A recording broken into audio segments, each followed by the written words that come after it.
आप सभी का बहुत बहुत स्वागत है मेरे इस YouTube चैनल में।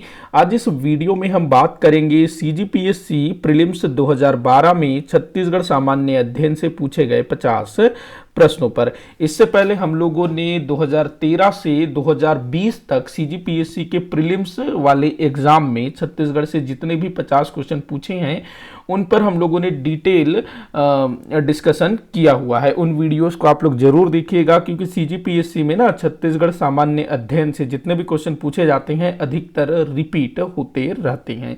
तो इस वीडियो में हम बात करेंगे CGPSC प्रीलिम्स 2012 के क्वेश्चंस पर, जो छत्तीसगढ़ के क्वेश्चन है। पहला क्वेश्चन है माधवी मुदगल किस विधा से जुड़ी है? माधवी मुदगल तो ये जो है ना ओडिसी जो नृत्य होता है ना उससे संबंधित है। अगला क्वेश्चन है दंडकारण्य परियोजना में सम्मिलित राज्य है। दंडकारण्य परियोजना, तो देखो दंडकारण्य परियोजना में एक तो आंध्र प्रदेश है, दूसरा छत्तीसगढ़ और उड़ीसा। ये उस समय के हिसाब से है 2012 में। उस समय जो है ना तेलंगाना, आंध्र प्रदेश ये अलग नहीं हुए थे, ध्यान रखना। अभी मेरे ख्याल से तेलंगाना भी इसमें शामिल हो गया होगा। तो अभी के हिसाब से तेलंगाना, आंध्र प्रदेश, छत्तीसगढ़ और उड़ीसा। बस्तर को दंडकारण्य कहा जाता है ना। अगला क्वेश्चन है सुमेलित करने को बोल रहा है, मतलब सूची 1 को सूची 2 से मिलाना है। एक तरफ जो है छत्तीसगढ़ के प्राचीन राजवंश और दूसरे तरफ शासक दिया हुआ है। देख लेते हैं। राजर्षि तुल्यकुल्य वंश से संबंधित जो शासक है वो है भीमसेन। तो पहला का हो जाएगा 2, मतलब ए का हो गया 2। सरभपुरीय वंश, सरभपुरीय वंश से संबंधित शासक है प्रसन्न मात्र। तो बी का हो जाएगा 4। पांडु वंश से संबंधित शासक हैं महाशिवगुप्त बालार्जुन। तो सी का हो जाएगा 1। उसके बाद नल वंश भवदत्त वर्मन। तो डी का हो जाएगा 3। तो 2 4 1 3, 2 4 1 3 ये जो है आपका आंसर होगा। 2 4 1 3 कूट में आप लोग देख लीजिएगा। 2 4 1 3 तो CGPSC कुछ इस तरह से भी कूट बना के देता है। तो 2 4 1 3 ये वाला है, तो यही आपका आंसर है। अगला क्वेश्चन दिया हुआ है निम्नलिखित कलचुरी शासकों ने रतनपुर से शासन किया। तो माफी चाहूंगा। तो निम्नलिखित कलचुरी शासकों ने रतनपुर से शासन किया। तो इन शासकों का कालक्रम आपको बताना होगा मेरे ख्याल से। हाँ, इन शासकों का क्रम निर्धारित कीजिए। तो सबसे पहले कौन सा शासक आया ये आपको ऐसे बताना है ना। तो इस तरह के क्वेश्चन काफी पूछे जाते हैं, तो इस टाइप की चीजों को आप लोग अच्छे से देखिएगा। शासक वगैरह हो गए, तो देखिएगा सबसे पहला नाम इसमें आएगा जाजलदेव प्रथम। सबसे पहले ये आएगा जाजलदेव प्रथम। उसके बाद आएगा रत्नदेव, रत्नदेव द्वितीय ये आएगा। उसके बाद आएगा पृथ्वीदेव द्वितीय, पृथ्वीदेव द्वितीय। उसके बाद प्रतापमल आखिरी में। तो 1 4 2 3, 1 4 2 3 ये जो है आपका आंसर होगा। 1 4 2 3, 1 4 2 3 ये आपका आंसर होगा। तो जितने भी शासक है ना अलग अलग राजवंशों के, तो उनके क्रम आप लोग याद रखिएगा, अक्सर पूछा जाता है। अगला क्वेश्चन दिया हुआ है निम्नलिखित में से कौन सा युग्म सुमेलित है? तो इनमें से कौन सा युग्म सुमेलित है ये आपको बताना है।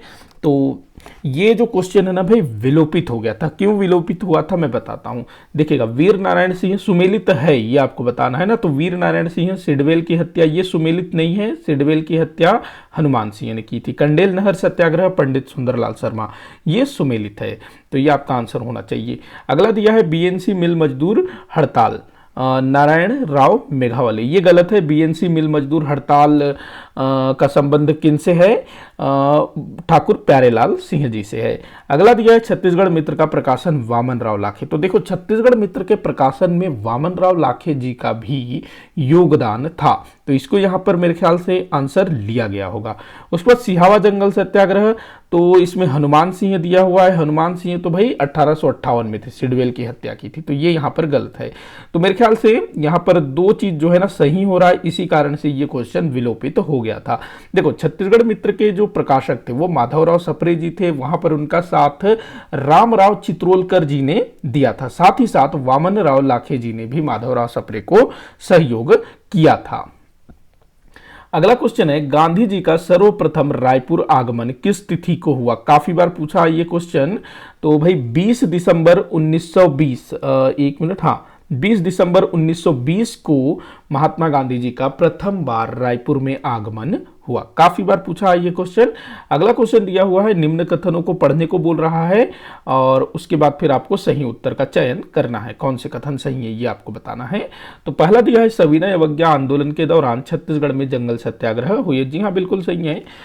विभिन्न स्थानों पर 1930 में जब सविनय अवज्ञा आंदोलन चल रहा था तो काफी सारे जंगल सत्याग्रह हुए। अगला दिया है, छत्तीसगढ़ में सविनय अवज्ञा आंदोलन शांतिपूर्ण रहा, मतलब कहीं पर भी हिंसा नहीं हुआ ये बोल रहा है। तो नहीं, ऐसा नहीं है। एक स्थान पर हिंसा हुआ था, वो था रुद्री नवागांव जंगल सत्याग्रह। यहां पर जो है ना पुलिस ने गोलीबारी की थी, तो हिंसा हुआ था। तो ये तीसरा कथन सही होगा, ये गलत होगा। तो यहां पर 1 और 3 जो है सही हो रहे हैं, 1 और 3। तो केवल 1 और 3 ये आपका राइट आंसर होगा। अगला क्वेश्चन देखते हैं, छत्तीसगढ़ सरकार ने अहिंसा और गौ रक्षा के लिए कौन सा सम्मान स्थापित किया है। तो ये लिए होगा, अम की बिंदु आ गया, माफी चाहूंगा। तो गौ रक्षा और अहिंसा और गौ रक्षा के लिए यति यतनलाल सम्मान छत्तीसगढ़ सरकार द्वारा स्थापित किया गया है। इस वर्ष का यति यतनलाल सम्मान किसे दिया गया है, आप लोग मुझे कमेंट बॉक्स में बताइएगा, इंपॉर्टेंट हो सकता है। वर्ष 2012 का दानवीर भामाशाह सम्मान किसे प्राप्त हुआ है। ये करंट अफेयर का क्वेश्चन था, तो ये जो क्वेश्चन है अभी रिपीट हो सकता है। कैसे रिपीट हो सकता है भाई, 2012 के स्थान पर होगा 2021। 2021 का दानवीर भामाशाह सम्मान किसे प्राप्त हुआ है, ये आप लोग मुझे कमेंट बॉक्स में बताइएगा। इसका आंसर क्या था, रमेश मोदी। कोई मतलब उतना महत्वपूर्ण नहीं है, आपको इस वर्ष का याद रखना है। अगला क्वेश्चन दिया है, छत्तीसगढ़ सरकार ने तकनीकी विद्यार्थियों को, तकनीकी मतलब जो इंजीनियरिंग के छात्र हैं, उनको लैपटॉप और टैबलेट वितरण का शुभारंभ कहां से किया। देखो, जो डॉक्टर रमन सिंह थे ना जब छत्तीसगढ़ राज्य के मुख्यमंत्री, तो उनके द्वारा ये वाला योजना शुरू किया गया था। जो इंजीनियरिंग के स्टूडेंट थे उनको लैपटॉप दिया जा रहा था और जो बाकी जो स्टूडेंट थे उनको टैबलेट वगैरह दिया जा रहा था। तो ये रमन सिंह द्वारा शुरू किया गया था, राजनांदगांव से इसकी शुरुआत हुई थी। बाद में फिर वो जितने भी महिलाएं हैं, जितने भी छात्र हैं, उनको जो है मोबाइल भी दिया गया था रमन सिंह के द्वारा। अगला क्वेश्चन है, छत्तीसगढ़ उच्च न्यायालय के प्रथम मुख्य न्यायाधीश थे। तो छत्तीसगढ़ राज्य के प्रथम मुख्य न्यायाधीश कौन थे भाई, W.A. शशांक।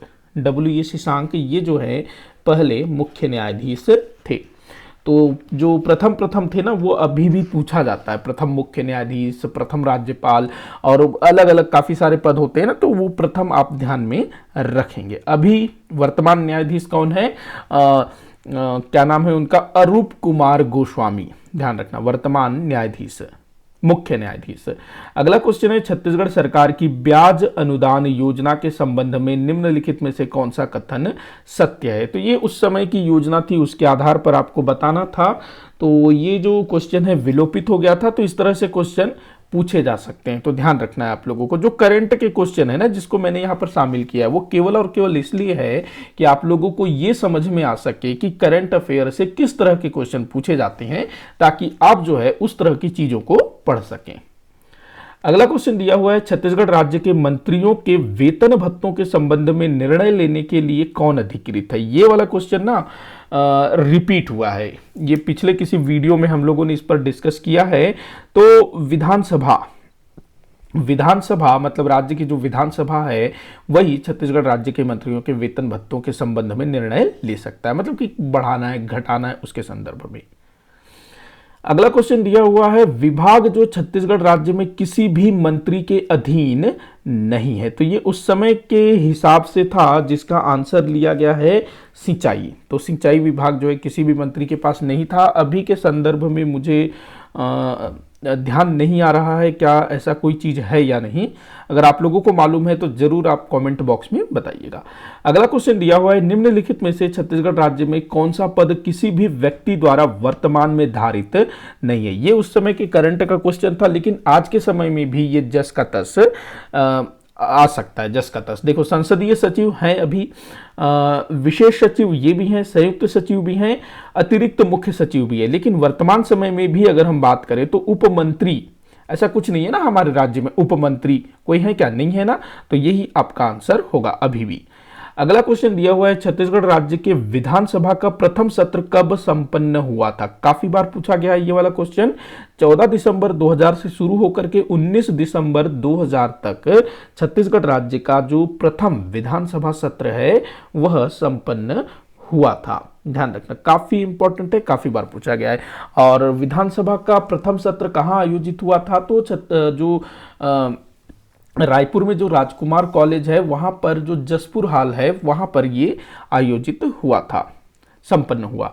अगला क्वेश्चन है, छत्तीसगढ़ में निम्नलिखित में से कौन सा जिला मुख्यालय नहीं है? तो देखो, बलौदाबाजार जिले का मुख्यालय बलौदाबाजार है, जसपुर का जसपुर है, कांकेर का कांकेर है, बालोद का बालोद है, लेकिन बस्तर जिले का जिला मुख्यालय जगदलपुर है। ध्यान रखना, बस्तर जिले का जिला मुख्यालय जगदलपुर है। आप मुझे कमेंट बॉक्स में बताइएगा कि सरगुजा और कोरिया जिला का जिला मुख्यालय कौन सा है। अगला क्वेश्चन दिया हुआ है, छत्तीसगढ़ के आदिवासियों के संबंध में कौन सा कथन सही नहीं है? तो देख लेते हैं भाई, जनजातीय समाज पितृसत्तात्मक है, हाँ बिल्कुल ये सही है। जनजातियों में गण चिन्ह का विशेष महत्व है, ये भी सही है। अगला दिया है, जनजातीय समाज में स्त्रियां गौरवान्वित होती है, मतलब जो जनजातीय समाज है उसमें स्त्रियों के साथ उतना ज़्यादा भेदभाव नहीं किया जाता है जैसा कि हमारे शहरों में, सभ्य समाज में जो कि होता है ना, महिलाओं के साथ दुर्व्यवहार, तो उस टाइप की चीज़ें जो है ना जनजातीय समाज में देखने को नहीं मिलता है। जो महिलाएं हैं वो पुरुषों के साथ कंधे से कंधा मिला करके जो खेतों का काम हो या फिर दूसरा कोई भी काम हो, वो चीज़ को जो है वो करती है। इसके अलावा जनजातीय समाज में महिलाओं से संबंधित जो कुप्रथाएं हैं, जैसे कि पर्दा प्रथा हो गया या फिर विधवा पुनर्विवाह का न होना, ये सब चीज़ें जो है ना जनजातियों में नहीं है। और जनजातीय समाज में अधिकतर ये चीज़ भी देखने को मिला है कि बाल विवाह नहीं होता है, मतलब एकदम छोटे छोटे बच्चियों का विवाह नहीं होता है। हालांकि 15, 16, 17 साल की उम्र में विवाह हो जाता है, जब थोड़े से वयस्क होते हैं तब, लेकिन एकदम छोटी बच्चियों का विवाह नहीं होता है, तो गौरवान्वित होती है, तो ये बिल्कुल सही है। अगला दिया है, जनजातीय समाज में अनेक देवताओं की पूजा होती है, ये भी सही है, विभिन्न देवी देवताओं की पूजा की जाती है।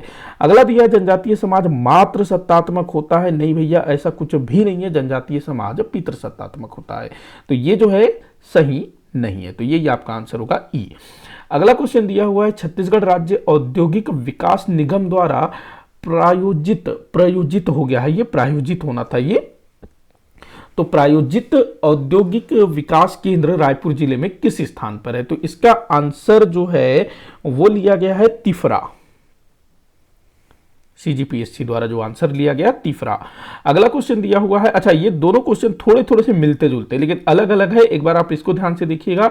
छत्तीसगढ़ राज्य औद्योगिक विकास निगम द्वारा प्रायोजित औद्योगिक विकास केंद्र रायपुर जिले में किस स्थान पर है? जो छत्तीसगढ़ राज्य औद्योगिक विकास निगम है ना, जिसको अंग्रेजी में क्या कहते हैं, Chhattisgarh state industrial development board होगा क्या, निगम का क्या होगा, CSIDC कुछ होना चाहिए शायद, तो वो, तो ये क्वेश्चन। उसके बाद अगला क्वेश्चन अगर हम लोग देखें तो ये कुछ इस तरह का है, छत्तीसगढ़ राज्य औद्योगिक विकास निगम द्वारा प्रायोजित एकीकृत अधोसंरचना विकास केंद्र निम्नलिखित में किस स्थान पर नहीं है?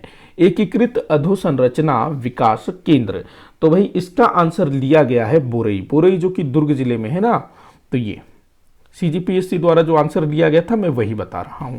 अगला क्वेश्चन है, निम्नलिखित में से कौन सा कथन छत्तीसगढ़ की कृषि अर्थव्यवस्था के संबंध में सत्य नहीं है? क्या सत्य नहीं है वो आपको बताना है, तो ये अभी के संदर्भ में भी महत्वपूर्ण हो सकता है। छत्तीसगढ़ की कृषि आजीविका प्रधान है, बिल्कुल सही है।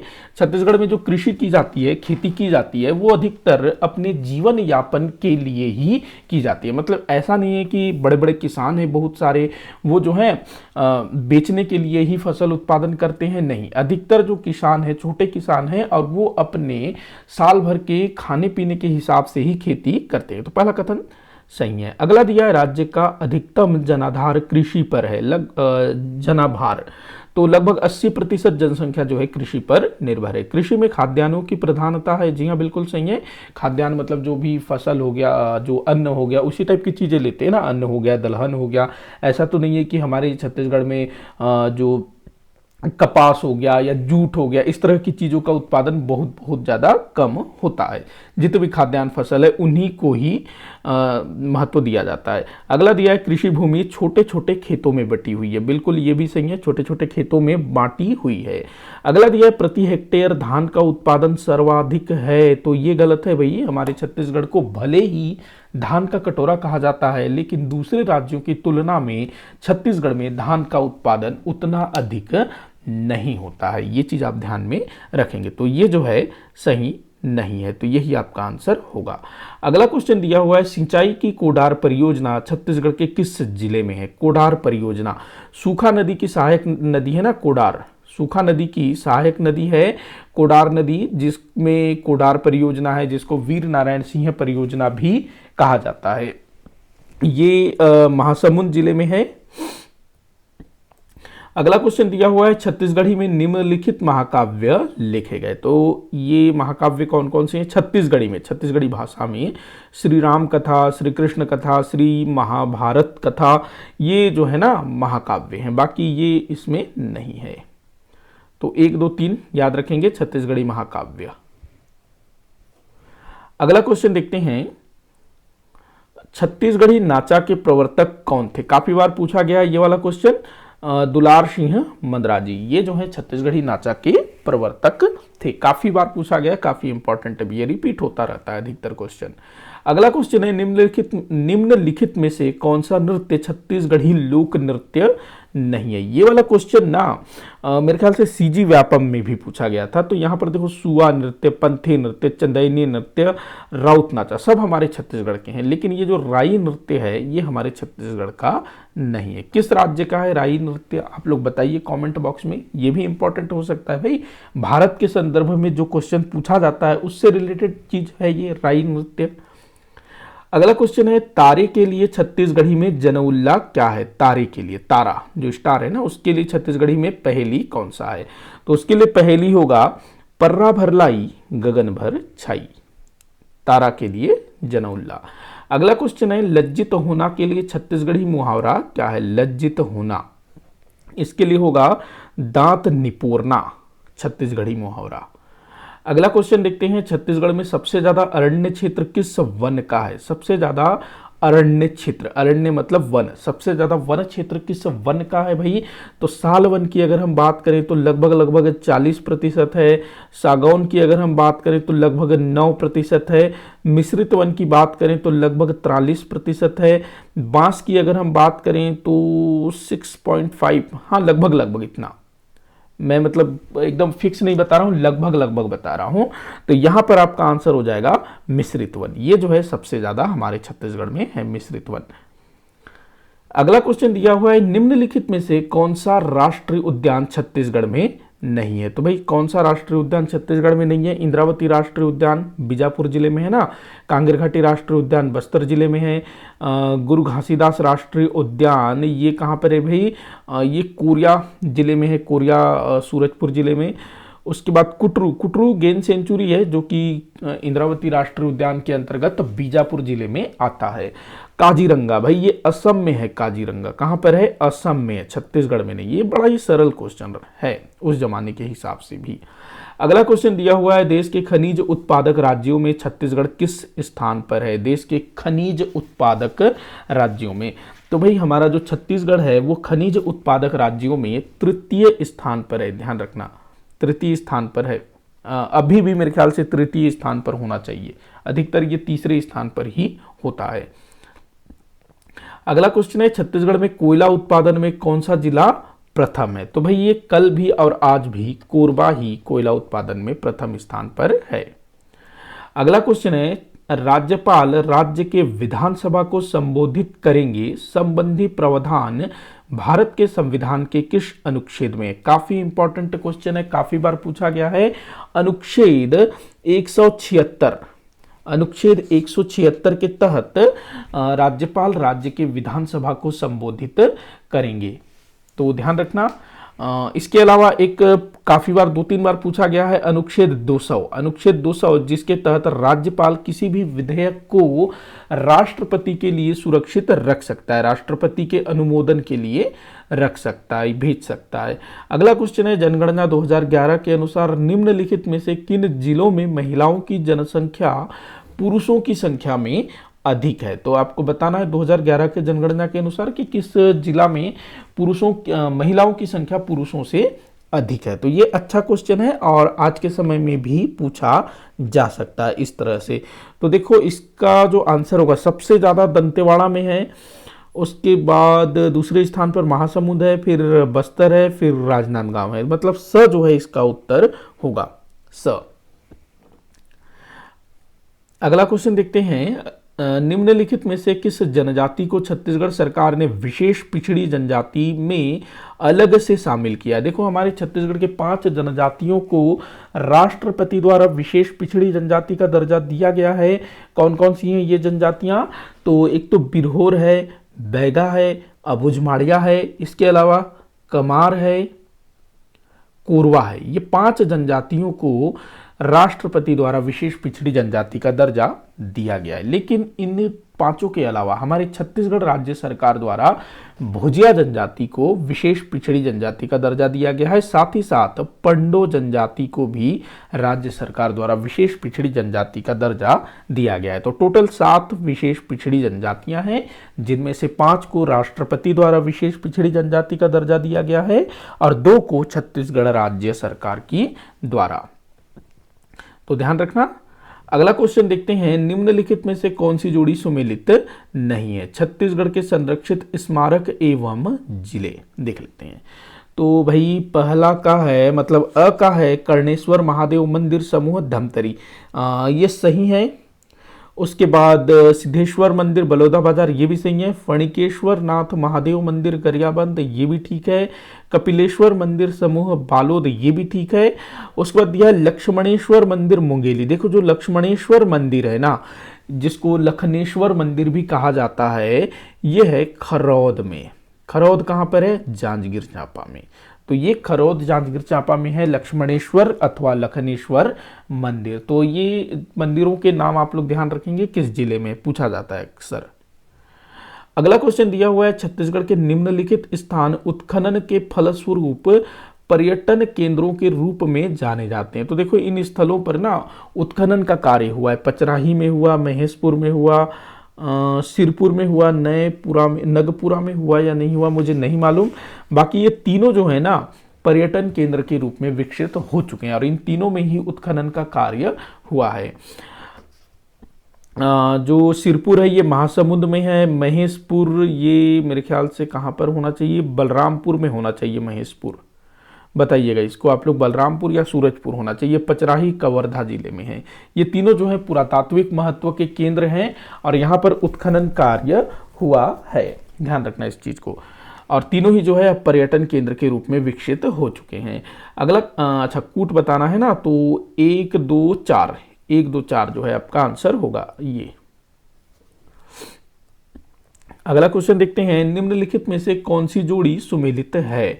छत्तीसगढ़ी साहित्यकार एवं उनके रचना। देखो छत्तीसगढ़ी साहित्यकार और उनकी रचनाओं के संबंध में अक्सर प्रश्न पूछा जाता है, तो इसको आप लोग अच्छे से करिएगा। मेरे चैनल पर आपको जो है ना छत्तीसगढ़ी साहित्यकार और उनकी रचनाएं संबंधित एक डिटेल वीडियो मिल जाएगा। इसके अलावा इसी टॉपिक पर मैंने MCQ भी बनाया हुआ है, उसमें भी अधिकतर ऐसे क्वेश्चन लिए गए हैं जो CGPSC में पूछे गए हैं, तो उसको जरूर देखिएगा आप लोग। तो इसका आंसर क्या होगा देख लेते हैं। कौन सुमेलित है, मतलब एक सुमेलित है बाकी सुमेलित नहीं है। तो देखते हैं पंडित सुंदरलाल शर्मा दान लीला, ये ठीक है, यही आंसर होगा। मुकुटधर पांडे हीरू के कहिनी, हीरू के कहिनी ये बंशीधर पांडे, जो मुकुटधर पांडे के जो भाई हैं पंडित बंशीधर पांडे, उनके द्वारा हीरू के कहिनी की रचना की गई है। उसके बाद कुंज बिहारी चौबे, इसको भी गलत बताया गया है। कचेरी ये किनकी रचना है मुझे नहीं, हाँ अच्छा मेदिनी प्रसाद पांडे, मेदिनी प्रसाद पांडे इनकी रचना है कचेरी। उसके बाद पृथ्वीपाल तिवारी नागलीला, ये नहीं मालूम किनकी रचना है। नरेंद्र देव वर्मा छत्तीसगढ़ महतारी, ये भी गलत है। तो यहाँ पर आपका आंसर हो जाएगा पंडित सुंदरलाल शर्मा। अगला क्वेश्चन दिया हुआ है, निम्न सूचियों को सुमेलित कीजिए। एक तरफ दिया है जनजातीय विवाह, एक तरफ वास्तविक नाम। वास्तविक नाम को हम जो है ना, अच्छा जनजातीय विवाह, ठीक ठीक। क्रय विवाह, क्रय विवाह को बोला जाता है पारिंगधन। सेवा विवाह को बोला जाता है लमसेना, ठीक है ये। अपहरण विवाह को बोला जाता है पायसोत्तुर। गंधर्व विवाह को बोला जाता है पोटा। एक मिनट, गंधर्व विवाह पोटा, ठीक है, हाँ ये ऐसे ही आंसर लिया, ठीक। अपहरण विवाह, गंधर्व विवाह, पोटा। तो इसका आंसर हो जाएगा 1 2 3 4, ये आपका उत्तर होगा। बढ़ते हैं अगले क्वेश्चन की तरफ। अगला क्वेश्चन दिया हुआ है, बस्तर की निम्न कथन को पढ़ने को बोल रहा है, पढ़ लेते हैं। बस्तर की जनजाति में भतरा नाट प्रचलित है, बिल्कुल सही है। भतरा नाट की कथा वस्तु पौराणिक घटनाएं हैं, ये भी सही है। भतरा नाट के सभी कलाकार पुरुष होते हैं, जी हाँ, भतरा नाट में केवल और केवल पुरुष ही भाग लेते हैं। महिलाओं के जो किरदार हैं उसको भी पुरुषों द्वारा ही संपादित किया जाता है। तो यहाँ आपका आंसर होगा, मतलब जो कथन सही है उसको बताना है, तो 1 2 एवं 3 सही है, मतलब सभी सही है। यहाँ पर आंसर सही होगा। अगला क्वेश्चन दिया हुआ है, निम्न में से कौन सी जोड़ी सुमेलित है, जनजाति व युवा गृह। तो ये बड़ा अच्छा क्वेश्चन है, लेकिन ये क्वेश्चन ना विलोपित हो गया था। देखो कैसे विलोपित हुआ था। अब गोंड दिया है, गोंड जनजाति में घोटुल, तो अगर बताऊं तो ये बिल्कुल सही है। गोंड जनजाति के अंतर्गत ही मुरिया जनजाति आती है ना, और मुरिया जनजाति में घोटुल प्रथा का प्रचलन है।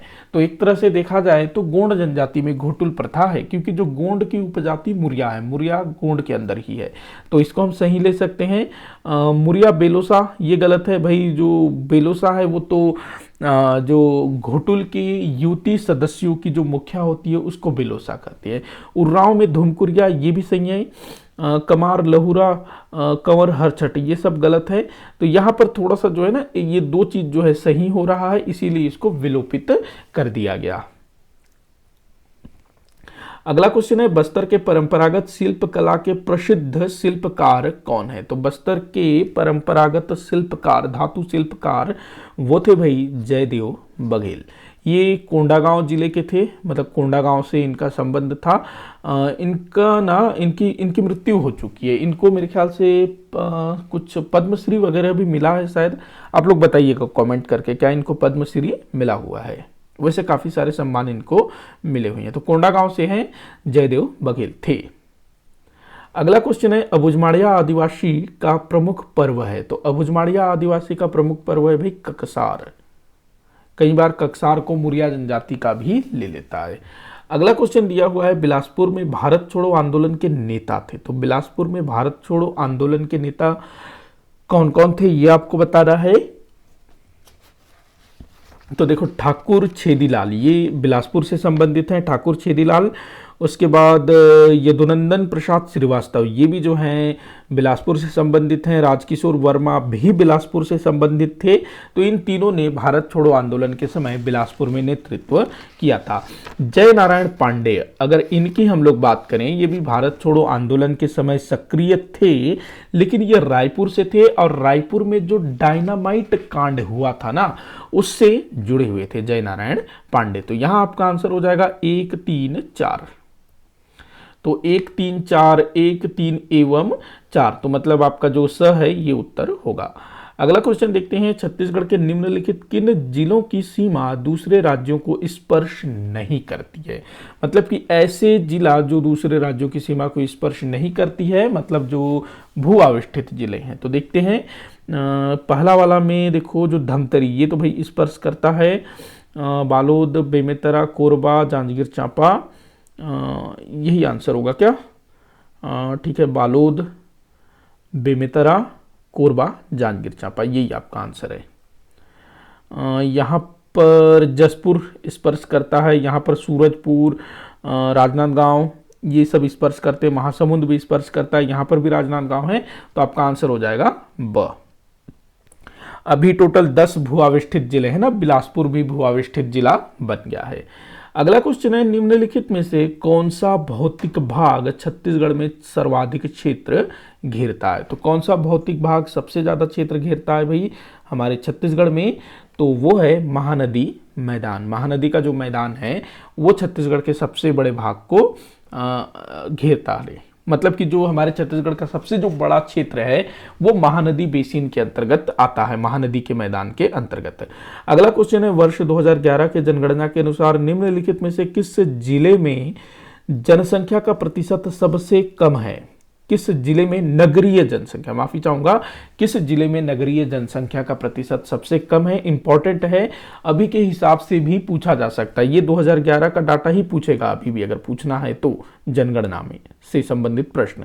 तो जसपुर इसका आंसर है, सबसे कम नगरीय जनसंख्या जसपुर में है। अगला क्वेश्चन है, निम्नलिखित सुमेलित करने को बोल रहा है। एक तरफ जो है जिला दिया हुआ है, दूसरी तरफ जनसंख्या घनत्व। तो देख लेते हैं भाई, पहला है जांजगीर चांपा। तो जांजगीर चांपा का जनसंख्या घनत्व क्या है? सबसे ज्यादा है 421, मतलब ए का हो जाएगा 2। उसके बाद नारायणपुर, तो भाई नारायणपुर का कम है, नारायणपुर का जो है ना ये 20, बहुत कम है नारायणपुर का जनसंख्या घनत्व, तो बी का हो जाएगा 4। उसके बाद देखते हैं दुर्ग। दुर्ग की अगर हम बात करें तो यहाँ पर भी अच्छा खासा जनसंख्या घनत्व है 391, तो सी का हो जाएगा 1। इसके बाद बिलासपुर का है 322, तो डी का हो जाएगा 3। तो आपका आंसर क्या होगा? 2 4 1 3, 2 4 1 3, 2 4 1 3, मतलब ब जो है आपका उत्तर होगा।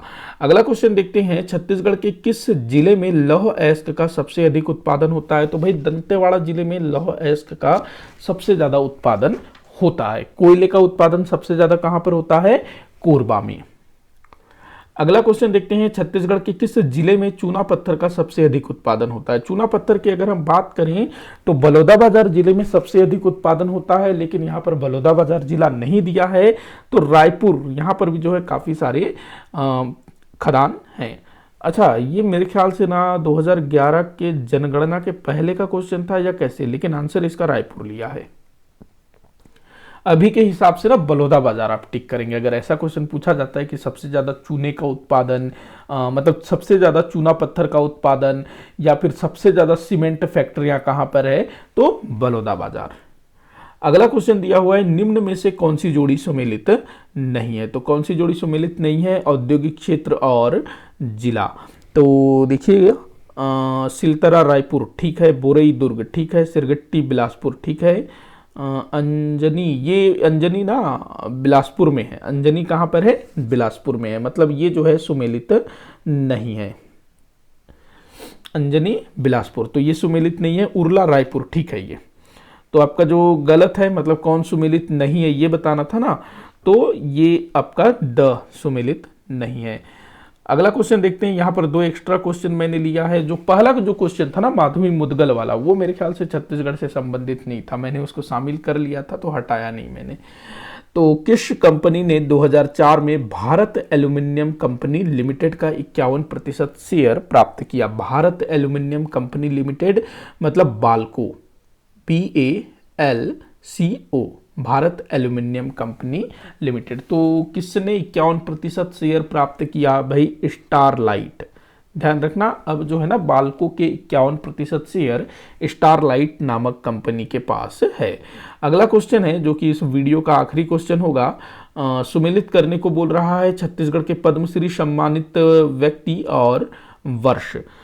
ये क्वेश्चन भी विलोपित हो गया था, ये क्वेश्चन भी विलोपित हो गया था, बताता हूं किस लिए। तो देखिएगा, डॉक्टर सुरेंद्र दुबे जो कि एक हास्य कवि है ना, इनकी कविताएं आप लोग सुनिएगा, छत्तीसगढ़ी में काफ़ी मतलब फेमस है ये हास्य कविता के लिए। तो डॉक्टर सुरेंद्र दुबे, इनको जो है 2010 में पद्मश्री सम्मान से सम्मानित किया गया। उस बाद डॉक्टर महादेव प्रसाद पांडे 2007 में इनको पद्मश्री सम्मान से सम्मानित किया गया। पुखराज बाफना, इनको जो है 2011 में सम्मानित किया गया पद्मश्री से।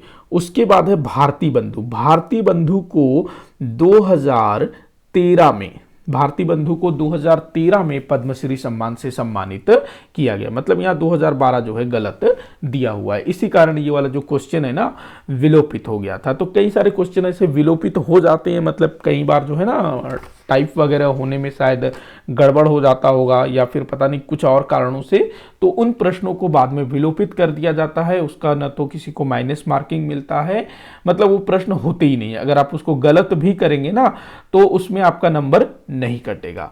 तो इसी के साथ आज का ये वीडियो यहीं पर समाप्त होता है। आप लोग मुझे कमेंट करके बताइएगा कि आपसे कितने क्वेश्चन सॉल्व हुए। किसी भी क्वेश्चन में कोई भी डाउट हो तो जरूर बताइएगा ताकि मैं उसको सॉल्व कर सकूं। और इस वीडियो में करंट अफेयर से संबंधित जितने भी क्वेश्चन लिए गए थे वो केवल और केवल आपको ये समझाने के लिए है कि करंट अफेयर से किस तरह के क्वेश्चन बनते हैं, ताकि आप उस हिसाब से अभी करंट अफेयर को पढ़ सकें। तो वीडियो को जितना हो सके उतना आप शेयर करिएगा। वीडियो को आखिर तक देखने के लिए बहुत बहुत धन्यवाद।